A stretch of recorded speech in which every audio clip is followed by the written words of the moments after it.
जी दोस्तों, कैसे हैं आप। आज की वीडियो में मैं आपको बताऊंगा कि मार्केट कैप क्या होता है और इसको देखकर आपको क्या चीज़ पता चलती है। वैसे तो मार्केट के अंदर बहुत सारी चीज़ें होती हैं इस तरह के इंडिकेटर्स और फैक्टर्स बहुत से होते हैं मार्केट कैप के अलावा भी, जिनको देखना ज़रूरी होता है। लेकिन एक वीडियो में उन सबको बताना ज़रूरी मुश्किल होता है, इसलिए मैं आपको सिर्फ इस वीडियो में मार्केट कैप के बारे में ही बताऊँगा, क्योंकि ये सब काफ़ी आसान भी है। तो मार्केट कैप दोस्तों ये होता है कि आपने देखा है, नोटिस किया होगा कि हर जो क्रिप्टो करेंसी है उसके नीचे एक नंबर लिखा हुआ है। ठीक है, ये आप जिस क्रिप्टो करेंसी को भी देखेंगे उसके नीचे एक नंबर लिखा हुआ आ रहा है। ये नंबर जो है ये उस क्रिप्टो करेंसी का अपना मार्केट कैप है। अब मार्केट कैप ये होता है कि जितन के जो टोटल वैल्यू है इस वक्त बीटीसी की, वो क्या है टोटल वैल्यू। यानी हो सकता है आपके पास एक बिटकॉइन हो, किसी के पास 50 हो, किसी के पास 1000 बिटकॉइंस हो, जो भी हो। लोगों के पास तो लाख लाख 2-2 लाख बिटकॉइंस भी हैं, इससे भी ज़्यादा हैं।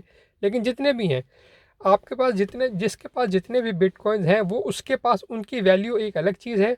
और टोटल मार्केट में जो बिटकॉइंस हैं या कोई भी क्रिप्टो करेंसी जो है उसकी जो टोटल वैल्यू है, ठीक है, उसकी उसको कहते हैं मार्केट कैप। ओके। तो बिटकॉइन का जो दुनिया में इस वक्त टोटल जो उसकी जो जितने भी बिटकॉइन मार्केट में रिलीज़ हुए हैं, चाहे वो कोई इन्वेस्टर्स के पास हैं या जहाँ भी हैं, वो उनकी जो टोटल वैल्यू इस वक्त की प्राइस के हिसाब से उसका जो मार्केट कैप बनता है वो 1.34 ट्रिलियन है। जाहिर है कि ये ऊपर नीचे होता रहता है। अगर अगर किसी क्रिप्टो करेंसी की प्राइस नीचे जाती है तो मार्केट कैप कम हो जाता है, प्राइस ऊपर जाती है तो मार्केट कैप बढ़ जाता है। अब नॉर्मली ये होता है कि किसी भी जितना मार्केट कैप ज़्यादा होता है उस कंपनी को नॉर्मली सेफ़ समझा जाता है उसके अंदर इन्वेस्ट करने को। ओके। ये एक नॉर्मल अंडरस्टैंडिंग है, इसको नॉर्मली ऐसा ही समझा और माना जाता है कि जितना मार्केट कैप ज़्यादा होगा उतना वो ज़्यादा उसके अंदर इन्वेस्टमेंट को सेफ़ समझा जाएगा, और जितना मार्केट कैप कम होगा उसको उतना जो है रिस्की समझा जाएगा। अब अगर मैं आपको इसको दूसरी तरह से मैं सोल्व करूं, तो आप देखें कि इसमें बहुत सारे ऐसे भी जिनके मार्केट कैप काफ़ी कम है। बल्कि अगर आपने इसको देखना हो तो मैं आपको दिखाऊं।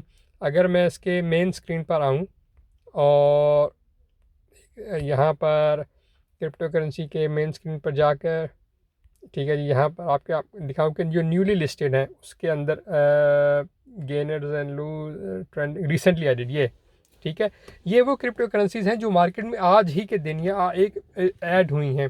तो उनका अगर आप मार्केट कैप देखेंगे तो वो तकरीबन आपको नज़र भी नहीं आएगा, वो इतना कम है। उसकी वजह ये कि किसी ने अभी उनको ख़रीदा ही नहीं है, ये ख़रीदा है तो वो बहुत ही कम है। जैसे आप देखें कि जो बड़ी क्रिप्टो करेंसीज हैं उनके अरबों डॉलर्स के अंदर मार्केट कैप है, और दूसरे जो है उनके कुछ हज़ार हज़ार में भी हैं। यानी बेचारों के बिल्कुल ये भी नए 35,000 इसका टोटल मार्केट कैप है, और कईयों का तो इससे भी कम है।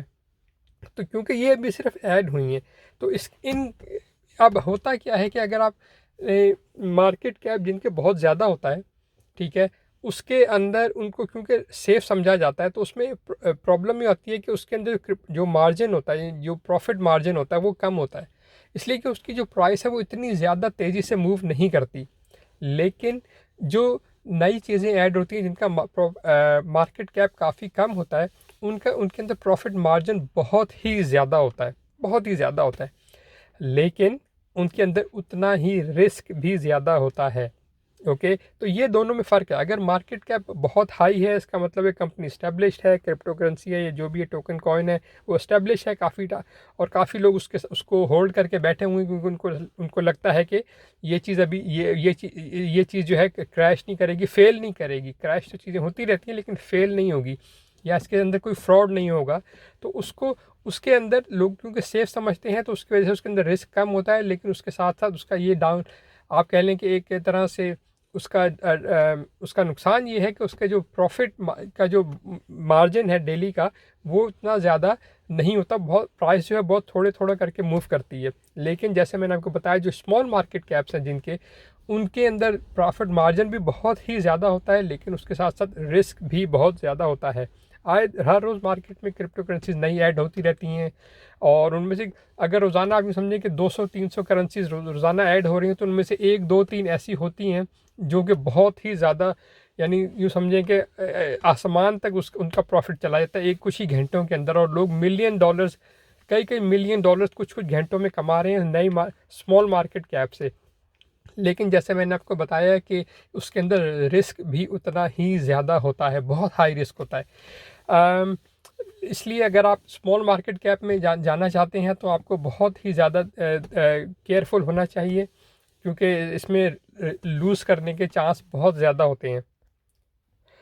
तो बस दोस्तों ये होता है मार्केट कैप, यानी कि स्मॉल मार्केट कैप और लार्ज मार्केट कैप में जो फ़र्क है वो मैंने आपको बता दिया। अगर आप इसमें रिस्क लेना चाहते हैं आपकी मर्ज़ी है, मैं आपको सिर्फ एक्सप्लेन कर रहा हूँ कि ये क्या चीज़ें होती हैं।